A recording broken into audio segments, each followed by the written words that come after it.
this video, I'm going to reveal one of the darkest secrets in Australia's history. We've spent months researching, interviewing and collating evidence that lifts the lid on some truly shocking stuff. Dutton, Albo, Jim Chalmers, Susan Lay, Penny Wong, Tony Zappia, they're all involved, and I'll reveal to you in just a moment exactly what they have been doing to this country. But trust me, it'll shock you to your core. But first I'm going to go to the supermarket. Geez, $5.95. Nah, that's it. Forget everything we were talking about.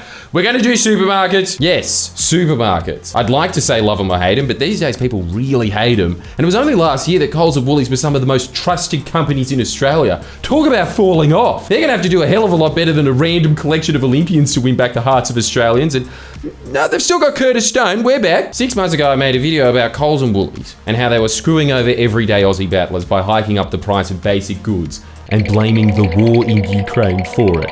And how the Albanese government ordered an inquiry into the conduct of major supermarkets and the Food and Grocery Code of Conduct. Well, a lot has happened since then. So let's check back in and see what has happened. Mostly because it's important, but also because I'm pretty sure 90% of my Zoomer audience have fucked attention spans and have completely forgotten about that video. Ha, bad take. I remember. It was the one about Burundi, wasn't it? No, we're taking a serious look at supermarkets, all right? We're going to look at the systemic issues surrounding the industry and not just whinge about surface level issues. Yeah, whatever, man. Can you just start talking shit about something? Okay, let's go! Final live shows: Canberra, Sunshine Coast and Rockhampton. Well, the ACCC's interim report is a fascinating read if you're a boring c***. But surprise, surprise, all is not well in the world of supermarkets. It turns out smug little latte sippers were actually right. I hate it when that happens. Coles and Woolies are an oligopoly. It's an ancient Greek word to describe circumstances when there's only two guys in the market selling olive oil. Oli and Galopoulos. Anyway, I've had my fun. You want the true definition of oligopoly? Hit the dictionary, c***.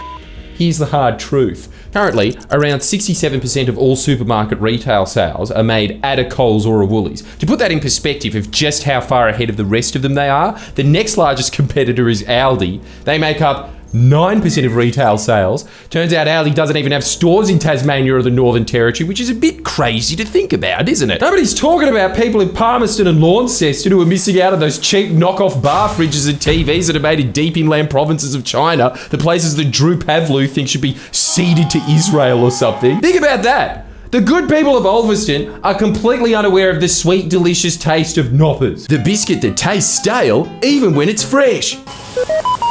Part of the reason for this is that Coles and Woolies have done as much as possible to block other grocery chains from getting a foothold anywhere in the Australian supermarket game. So for example, they'll engage in land banking, where they'll purchase empty commercial land well above asking price and then take a very long time to actually build a supermarket. That stops their poorer competitors from moving in and allows them to be the only game in town in a lot of these regional areas. They'll also pay way above market rate for a property just to ensure that a competitor can't afford to set up a store somewhere, and will even go as far as buying property that a competitor's renting and turf them out once their lease is finished. I'm not talking about some homegrown franchise like Banana Joe's Supermarket Marrickville. Hey, there's Joe, living his best life. I'm talking about some of the biggest names in the supermarket game.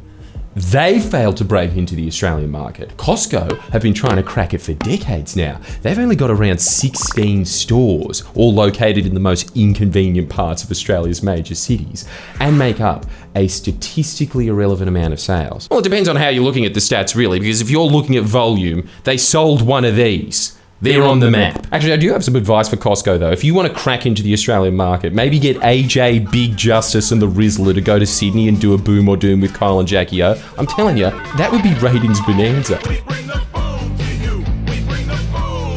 Why does the kid look older than the dad? It's no secret that the major supermarkets hold a lot of power over their suppliers. Australia's grocery supply chain, from farmers to manufacturers to wholesalers to importers, that's evolved to almost exclusively service the needs of the twin-headed god of Coles and Woolworths. Cutting out the middleman and selling direct to supermarkets has made a lot of farmers very happy and very rich. However, their businesses are now entirely focused on servicing Coles and Woolworths, growing what they want and as much of it as they want, and they're only charging them what they're willing to pay for it. And if they don't toe the line, well, they get a bit of the unconscionable conduct, if you catch my drift. There is an open secret in the agricultural sector where farmers are literally scared of speaking up because they're worried that they'll lose their purchase agreements with the major supermarkets, basically the only buyers in town. That's despite some of these agreements being essentially insults. They allow the major supermarkets to set an expected amount of supply for a crop, but when it comes to delivery time, they're not actually obliged to buy that amount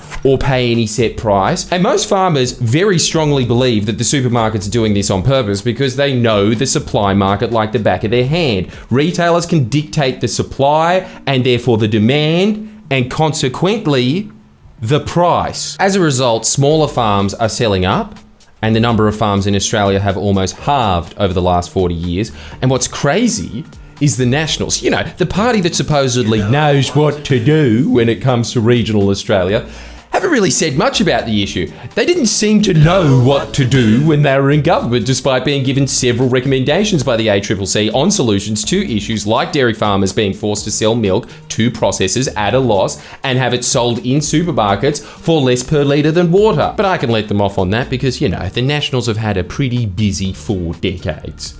Check this ad out from the 80s. Labor's Goss expects you to believe that his brand of socialism is somehow different to Hawke's and Keating's. It's not. Labor plans to abolish our anti-strike laws for essential services. They want to destroy the strike-free prosperity that we've built for Queensland. Every Labor state has a fuel tax. The Nationals will never disadvantage any Queenslander so unfairly. Labor wants to go soft on marijuana. The Nationals gave Queensland Australia's toughest drug laws, and we'll keep them. Labor even plans to make homosexuality legal. That's a floodgate the Nationals will never open. You see, Labor's Goss has to answer to a gang of left-wing union heavies and Canberra. 3 years is all they need to drag Queensland down to the rest of Australia's level. Don't give them the chance to wreck everything we've worked for. Keep Queensland strong and free. Vote 1 Nationals. Sorry, I had to play all of that, so big thank you to Ken Crook. Thank you for brightening my day, not just with the visuals, that was hilarious, not just what they were campaigning on, doubly hilarious, but I think that we all need to appreciate Labor has to answer to heavyweight unions. And Canberra. Anyway, the Nationals have said so little about regional issues that one of their former leaders wrote an article practically begging them, can you please stop fighting pointless culture wars and get back to listening to regional communities? Advice I'm sure they'll take seriously. And, oh no, they want to build nuclear power stations in regional Australia despite not bothering to ask their own constituency first. Finally, a voice that represents the regions by saying, think local, vote national. Fuck you. What the Nationals do have to say about this supermarket report probably will shock you more than anything else in this video. I think they just copied the Greens press release. They're pretty much saying the same thing. A lot of break up the supermarkets, end the oligopoly, put in anti-price gouging laws. That last one's been done, by the way, so good on them, but demand action. Hey, homie, you still here? Boy, you are slow. Something said, not good. Get the hell out of here! The Greens and Nats have actually been in lockstep on this for a while now, so looks like the loony left have finally taken over the National Party too. Never thought I'd see that damn break. But the breaking up the supermarkets part, are they onto something? Is it a good idea? I'm sure we'd all love to see the return of Franklin's, Bilo, even ye old market squares of the kind that are a sight in my weekly D&D sessions. Ah yes. Where goods are worth only a handful of silver pieces, lest I use my cloak of lameness to reduce it further by inventing rules on the spot. Hammered. It all sounds nice, but the government doesn't have the power to break up the supermarkets. Dutton, the Nationals and the Greens want to give the ACCC the powers to do it, but there's a good chance that breaking them up might actually make grocery prices worse. And put people out of work. And because the relationship between growers and supermarkets is now so closely linked, it could genuinely cause more growers to leave the industry. Now, to be fair, it could also lead to more players in the market and less of the land banking and mafia-like control of supply chains from Coles and Woolworths.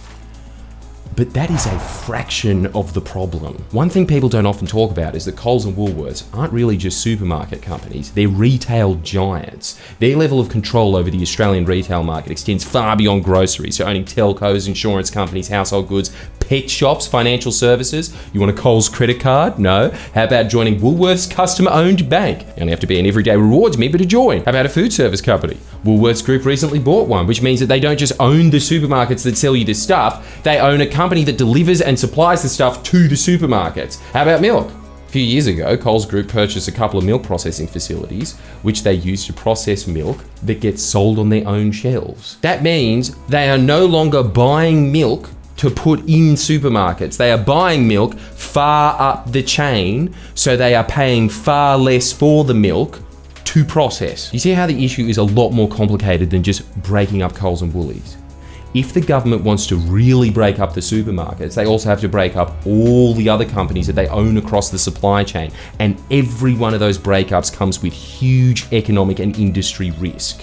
Otherwise, if they didn't do that, Woolies and Coles would still be able to influence growers and suppliers and control the supply chain. So it's no wonder that a number of industry groups have come to the government and said they don't want the supermarket industry broken up, even though in the short term it might benefit them. They understand that it's like treating cancer with a nuclear bomb. I mean, it cures it, but... So as you can see, once again, this is an instance where you have minor parties like the Nationals and the Greens saying, the solution is easy. Nuke. Then you have the Labor government actually trying to do what is going to work in the real world, which is chemotherapy. Reports like the ACCC's have given Albo license to actually reform the supermarket sector in a meaningful way. They're reforming Australia's food and grocery code so that the suppliers are protected against supermarkets behaving badly and can actually get a decent deal for the stuff they grow. That's huge. The breaching of the code now comes with actual consequences, fines of up to 10% of annual turnover. And most obviously, they're making the code mandatory.